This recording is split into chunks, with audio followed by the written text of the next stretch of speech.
Welcome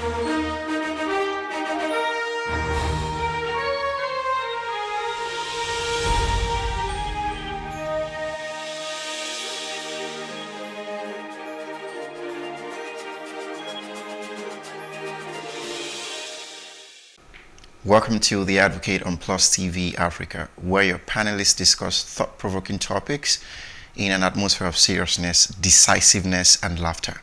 Here we call a spade, and like we say here, no holds barred. Today I'm calling on the government to turn the various hashtags in our society into resolute. Elijah is also talking about national security, and Oluwakayode is talking on criminal profiling. Sit back. The panelists are here to present your Sunday dose of provoking thoughts after this break. And just before we go on a break, we'd like to take a moment of silence for those that lost their lives in the recent terrorist attack on the train heading from Kaduna to Abuja.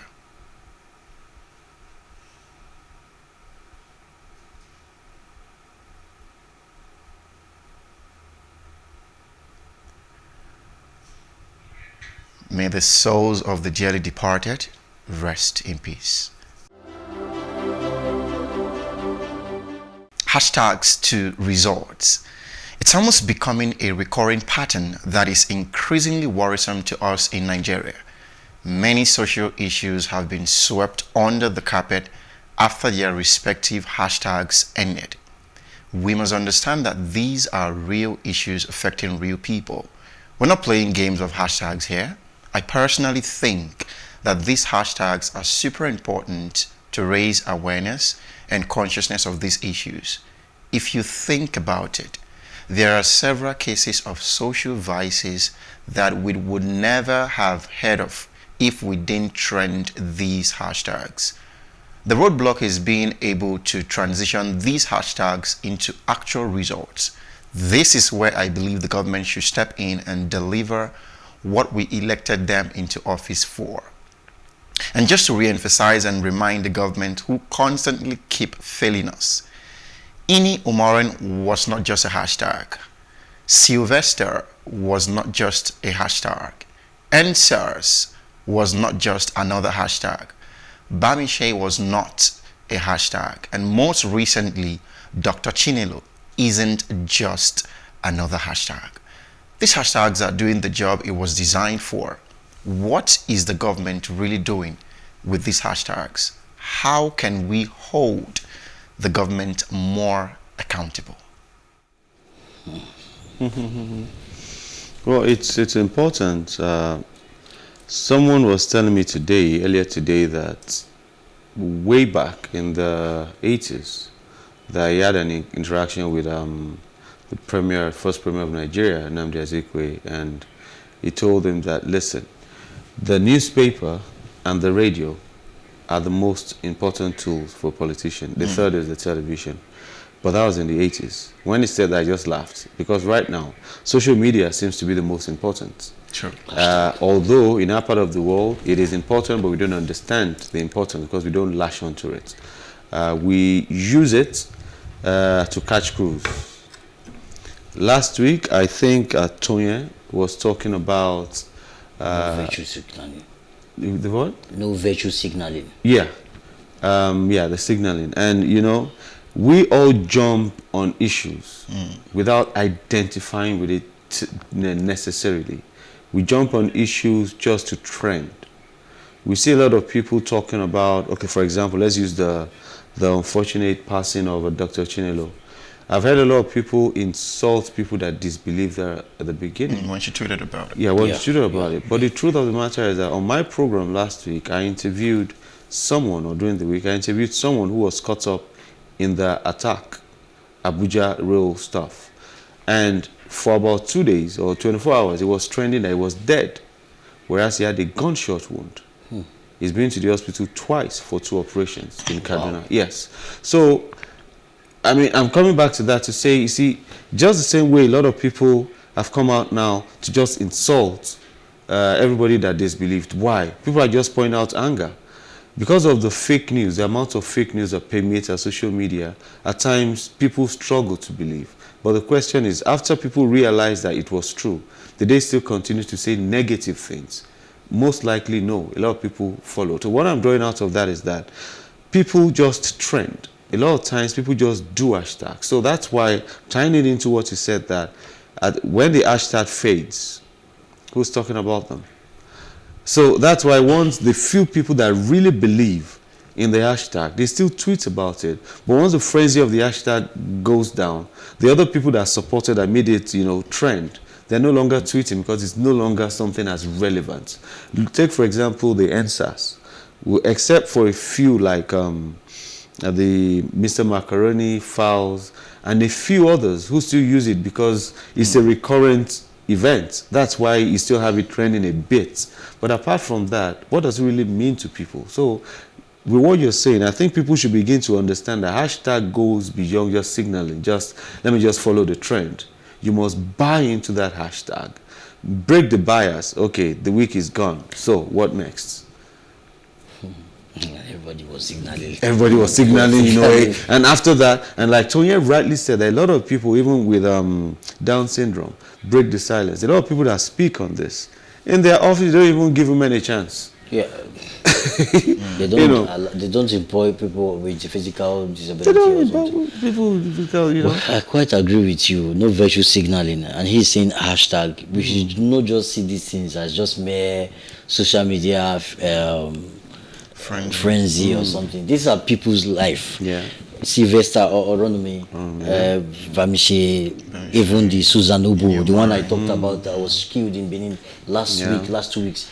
You see, she's trending hashtag Susan Obo, hashtag many of them, and recently Chinelo. Now, what even pained me most, why I felt touched, was the recent incident of Dr. Chinelo. Imagine she coming on social media and I think that was all she could do at that time, just to get succor. Okay, what can I do? Helpless. Okay, let me just post something and let people know. And even maybe what you're saying is that she fears that it might be covered up. So let people know this is what is happening. Really happened. So that I don't die for nothing or something. And just then like people, what DJ shoots. imagine some people went on social media and were, instead of taking it serious or at least verifying, the least you could do, even if you doubt, at least try to, if it's possible, be calm, make calls or exactly rather than just insult. No, I felt very bad. Like we can do better than this. Nigerians, let's do better than this. Let's do better than this, please. But coming back to the issue of hashtags to resort. I think it was first time I was at the social media week, which is now African Next, and Debola Williams was talking about hashtags to ballot. Right, and it dawned on me the fact that it is at the end of the day, we're not going to count hashtags, to say, Buhari has 1.5 million hashtags. We really shouted at him. And, exactly, so we're going to count votes. So the hashtags must go to the ballot. So I sort of looked at the social issues that we're having, and I'm coming from the angle of, this is where I call Anyton out. So I've had a banter with Anyton, on Advocate here, right? And it was something around people being responsible for their actions. Yes. Of course, which I agree with Anyton. But today I'm also here to turn the tables, right? Okay. What we want from the government, right, is, and what we've been crying about here. Okay, you agree with me that you did not drive on air to come here, right? I mean, you're using government roads, amenities. When you're buying fuel, you're buying something that is, government owned or something, or so to speak. So we need government to fix enabling systems. Why do we have people relocating out of Nigeria? It is because not even necessarily they want to go get good jobs. Some live here as MDs and go there as cleaners. Definitely. Do you understand? So, but the system is working.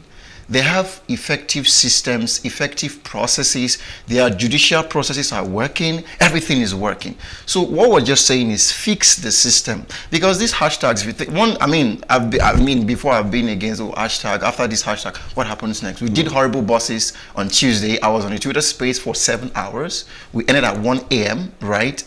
but I kept asking on the, so after this horrible bosses hashtag, what is the next thing? Can we arrest somebody that we caught? Can we make him serve the law? No, hold on, Kate. We need to hold government accountable. Yeah. And I'm getting very sick and tired of, when we finish trending the hashtags, who picks it up? We've done our job. Again, you can't blame me for not talking about, for instance, somebody that lost their life. I mean, Bamishe, nobody's talking about that again because new issues have come on board, which is understandable. What is the government doing? I mean, Bamishe's case, it was so glaring. We saw everything. What has, Lagos State governor done about it? What has the federal government done about it? If you look at the answers, I was even talking about which solution have we created to go and track all these issues that have been swept in the carpet? Beyond you saying, people should be responsible, it is your mindset, it is I understand all of that, but we can't live in a bubble. We can't live in a bubble. We have to be held accountable. They have to be held accountable. Let's just keep saying, even what Eniton says, change your mindset. Even what I understand Eniton says, I understand, and I still agree with that. But this is what I'll say. You see, the hashtag, and this is where change your mindset and everything comes in. The hashtag you're trending it's like, okay, let me use this to tie this in. I've heard cases where people have called at a minister to resign. I've heard cases where people have said, NFF boss, resign. I've heard that stuff. But the question I've said this, of course, it's not really, I'm just being a bit sarcastic, but I'll say that it's very unfair to ask them to resign, any minister, because it is not our culture. Abroad, you don't need to be a minister before you resign. If you're a school prefect, and something happens under you, you feel it's not the pressure. You just feel that, no, I haven't lived up. Based on the culture there. Exactly. But for us, even in our culture, amongst ourselves as a people, when people go wrong, you see people say, better stay there. The person we do in 2004, resign. No. So it's us. So that's where this thing of we comes in. Now, having said that, when it comes to hashtags, again, let's look at the culture. Over there, once noise gets to a certain level, it gets the attention of the government. Somebody picks it up immediately. Yeah, that's right. It gets the attention of the government. Why? Because the government understands social media, understands internet. They supported in creating it and everything. Now for us, and over there too, while the hashtag is going on, there are people that are escalating it. You see, in Nigeria, the mistake we make is, we believe once you make noise, government must pick it up. No. You need people the likes of, I'm not promoting anybody here, the likes of budgets, who will rise up and challenge government. I mean, they've been trying. You need people the likes of Sarah, who will stand up, and that is how things work in even in advanced civil countries. The CSOs, but they've been doing it now. No, listen. Before the likes of the Sarah and the budget came in, what was the relationship you had with CSOs? You only hear of them. You don't see what they do. But we are beginning to transcend that, okay, now, young guys are coming to say, this is how a CSO must function. It's not about just getting funds, organizing one lecture in a room, and you think it's over. Budget is hitting at people, giving you the updates. So right now, and again, it comes down to what we're saying, the hashtag. So we've made the noise. Let's take Bamishe, for example. The case has started. The guy has appeared in court, I think, twice. How many of those people that trended the hashtag were in court? Those are the questions. Okay, we can't be in court. No, hold on. No, that's what I'm telling you. We've done the first level work. And it's important to do that. No, hold on. It's not my responsibility. It is. No, hold on. Wait. Let me explain this to you. I know where you're getting to. That's what I'm trying to say. In other areas, and I'm using the responsibility because we like to say, okay, how it happens in other places. I'm telling you what happens in other places. You mean we should follow up? Follow up. It's good to follow up. Follow up. Because you see, I think both of you are right. It is some people's job. Both of you are right in a sense. Pick it up. It is, again, if Dr. Chinelo, may her soul rest in perfect peace, right? If she didn't tweet that guys are being shot, things like this, it might go south. It can go either which way. So it was even important that she tweeted that, so you know that this was happening right now in this moment. So she has done what she can do in her greatest capacity. Yeah. So NSAS was a hashtag, was a movement. So my question is, at what point, and I get you, if we keep letting these guys go away, so okay, do you think we should just fold our hands and say, and that's what I'm telling you. You use an example now, NSAS. Guys haven't rested on answers. Files is talking. Macaroni is talking. Imagine they were not talking. What would have happened? What I'm saying in essence is that, you see, after every hashtag, we're just using hashtag as a reference point now. After every clamor for something, in any nation, even in advanced nations, some people, not governments, some people need to rise up to now hold government accountable. And that is what we have not learned in these parts of the world. We speak and we let it go. We expect government. No, initially, we even know they're not that responsive. Even though we wouldn't be clamoring for all these things. So we need people in our situation, which is even worse. Well, both of you are right in the sense that you are. I think we need to wrap this up. We're spending too much time. Responsible. We should hold them responsible. While you are saying the government themselves should rise up to their duty, they should see beyond hashtag. They should see the problems associated with the hashtag. All right. I mean, we're calling on the government to rise up to what we elected them for, you know. I mean, the government is breaking our hearts every single day, and it's almost like we can't do anything about it. But this is a very passionate appeal to the government to, you know, live up to their responsibilities, create an enabling environment for us to thrive as Nigerians. Up next is Elijah. To stay with us.